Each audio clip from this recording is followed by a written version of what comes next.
Hola, ¿qué tal?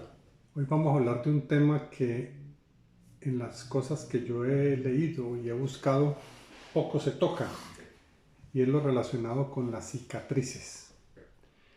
Cicatrices, obviamente que lo primero que uno piensa son cicatrices físicas, y de eso obviamente que vamos a mencionar un poco. Dentro de lo que nosotros hacemos, que se conoce como terapia neural o estímulo neural terapéutico, o el estímulo con pequeñas dosis de anestésicos locales que generan un estímulo a través del sistema nervioso vegetativo y a través de él a todo el sistema, la piel obviamente es el punto de ingreso del pinchazo.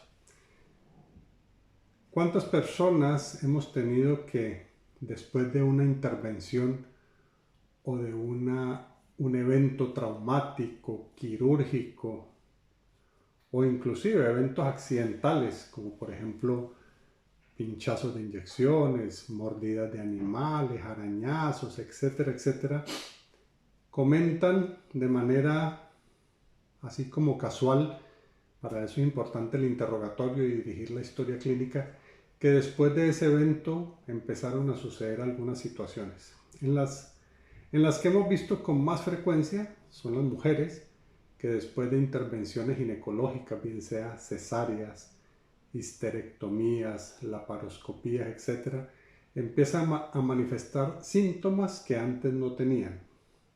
Este concepto de la terapia neural se conoce como campos de interferencia. Las cicatrices son uno de ellos. Obviamente que hay unos muchos más importantes o más frecuentes que ya los hemos mencionado en algunas ocasiones, los que están ubicados en cabeza y cuello, y dentro de ellos en la boca y en la garganta con las amígdalas. Pero como vamos a hablar de la piel, vamos a empezar un poco desde el principio. Hay una cicatriz que es muy importante, que es la primera que nos deja la vida, la separación de nuestra madre a través del cordón umbilical, que nos queda una invaginación en el abdomen que llamamos ombligo. Importante tenerla en cuenta cuando hay determinados conflictos que uno puede correlacionar, relación madre-hijo o hija, que estén alterados y que genere algún trastorno físico o emocional, para tenerlo como una sospecha de campo interferente que pueda ayudarse con la terapia que hacemos a través del estímulo neural terapéutico.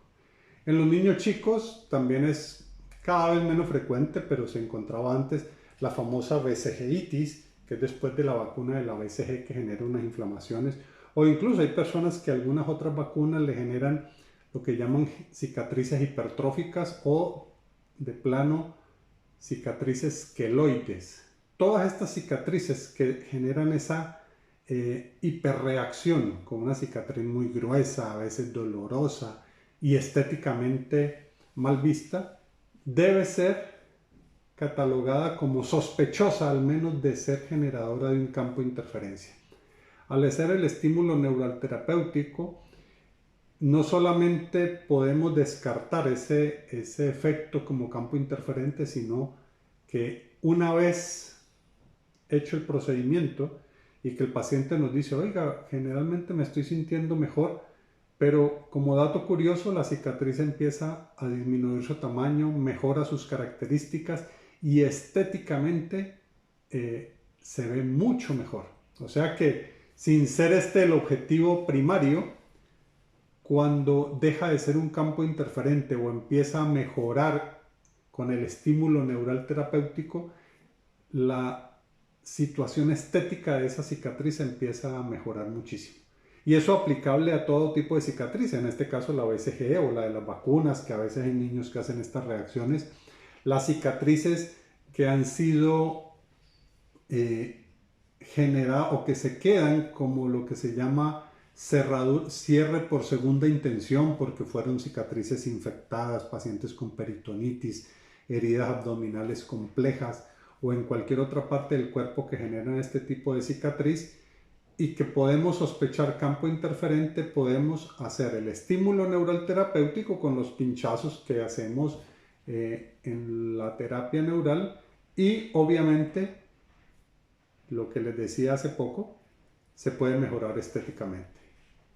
Así que yo los invito a que piensen o empiecen a reflexionar un poco en su historia si a lo mejor la patología, los síntomas, las molestias de las cuales están presentando actualmente tienen alguna relación después de algún evento quirúrgico, después de algún evento traumático, algo que haya dejado una cicatriz. Pero aquí tampoco puedo dejar de mencionar las cicatrices emocionales.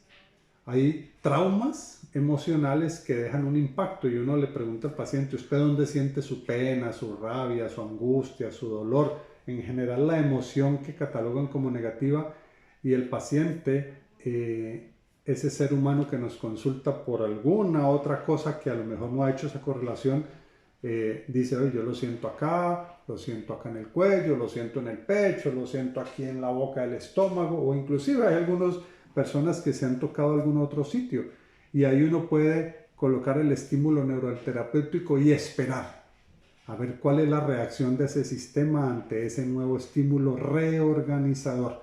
Es una autoorganización, autoecoorganización, como decía nuestro profe Julio César Payán de la Roche, que en paz descanse. Así que los invitamos a que empiecen a hacer ese análisis. Mujeres que después de una cesárea, después de una histerectomía, empiezan a sufrir, por ejemplo, de jaquecas. Y van al neurólogo, les hacen resonancias, electroencefalografías, etc. Pero nadie ha hecho esa correlación causal temporal entre un evento y el otro. Todo lo que tuvo que ver alrededor de ese evento. Y como le digo, no solamente esas las que hemos visto con más frecuencia, pero cada cual puede tener su propia historia individual, única e irrepetible. Y lo otro importante, no importa el tamaño de la cicatriz, no necesariamente tiene que ser una cicatriz que se haya infectado o sea hipertrófica. Por ejemplo, hay casos bien singulares como aquella persona que empieza a hacer contracturas en el músculo glúteo medio, menor o en el piramidal, en la zona donde ella tenía una emoción que le recordaba cuando niña le ponían inyecciones de benzatina, y ahora ante situaciones de estrés inmediatamente hace unas contracturas violentas que pueden simular afectación del nervio ciático y dolor en la pierna, y con una inyección neuralterapéutica en el punto de sospecha de ese trauma emocional pueden empezarse a liberar ese tipo de emociones, ese tipo de miedos que se vienen cargando desde atrás. A veces suena complejo explicar esto en un video tan corto, pero yo creo que la mejor manera es vivenciarlo y entender cómo nuestra historia es un continuo de enlaces que se van uniendo unos con otros y que no importa el tiempo, vuelvo y le repito. El paciente le dice, no doctor, pero si esa cirugía, ese apéndice me la operaron cuando niño, hace 30, 40, 50 años. No importa, a lo mejor ahora se ha generado una sucesión de hechos que están destapando ese evento que estaba ahí y que generaba lo que se llama un campo interferente. Los invito a que analicen esta situación, analicen su propia situación y a lo mejor encuentran que esta puede ser una gran posibilidad de manejo de muchas situaciones que se creían incurables, crónicas y que requerían un tratamiento médico permanente. Los invitamos para que pidan una cita. Les habla el doctor Gustavo González Marmolejo. Que tengan buen día.